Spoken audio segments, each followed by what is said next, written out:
your perspective of the Rangers and just kind of, if you could just take me back to when they signed Jacob DeGrom, what was your reaction and just kind of some of the industry reaction you were hearing as well?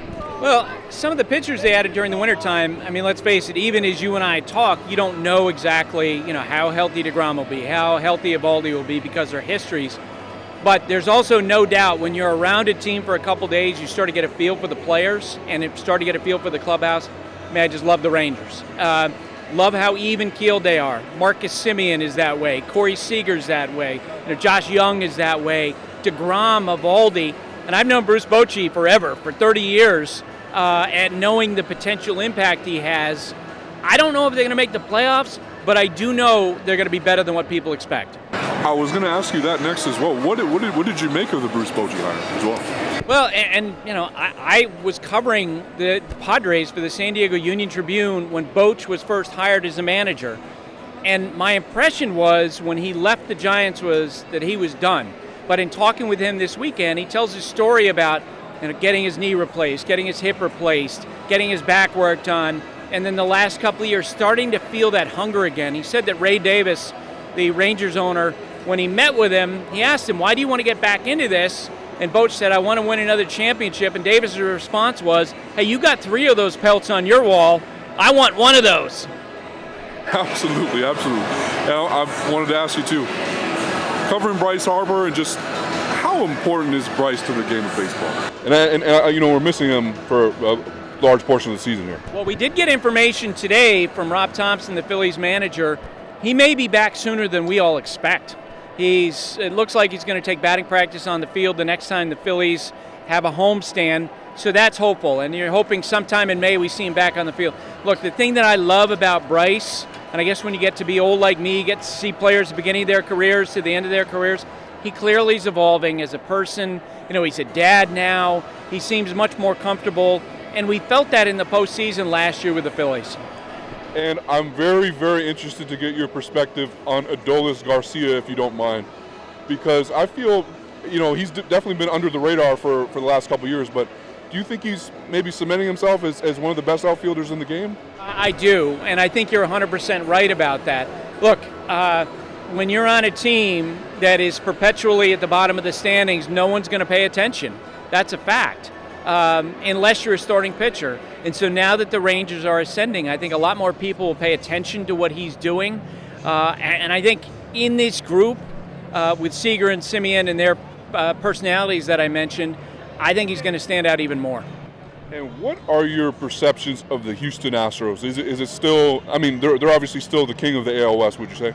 Yeah, I think so. I picked them to go back to the World Series. I have them losing the World Series to the Padres in the end. But I also picked the Blue Jays to win the World Series last year, so I have no credibility. Look, I think the Astros are a team of great depth, and they have a pitching staff, top to bottom, that nobody can match for now. We'll see as the year goes along how Hunter Brown does, how healthy their guys stay, what their run production is like. But I do like what they did during the wintertime, and I think they got a chance to go back-to-back. I like that, and you mentioned them. I'm very curious as well. What is your perception of the Toronto Blue Jays? Do you think this could be? Do you think they could have a deep playoff run? I think they're going to make the playoffs again, and I know a lot of people think they're going to unseat the Yankees as division champions. I don't know if I'm there, but hey, their rotation, as you and I speak, it's deeper than the Yankees' rotation. Their offense can be excellent. The one question that I have about them coming into the year is the investment in the left-handed hitting that they finally made. Dalton Varsho, Brandon Belt, Kevin Kiermaier. How healthy can those guys stay?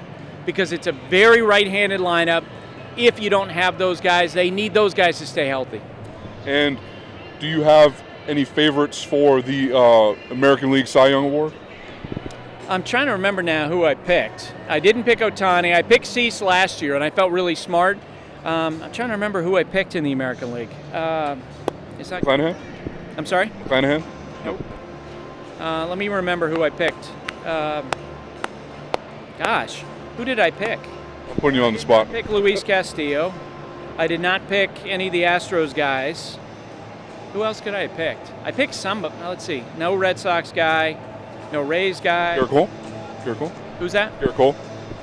No. I didn't pick him. I didn't pick Bieber. Who did I pick? I'm trying to remember.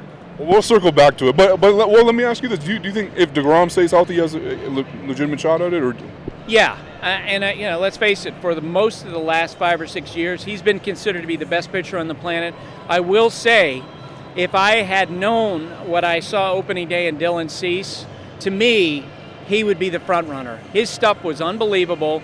We've talked about how some pitchers are not comfortable with the pitch clock. I think he's very comfortable with it. I think he's very comfortable calling his own pitches with PitchCom. He was like a robot out there with his efficiency. He's got great stuff. That's the guy I picked today. I like that. And well, just a couple more. We'll get you out of here.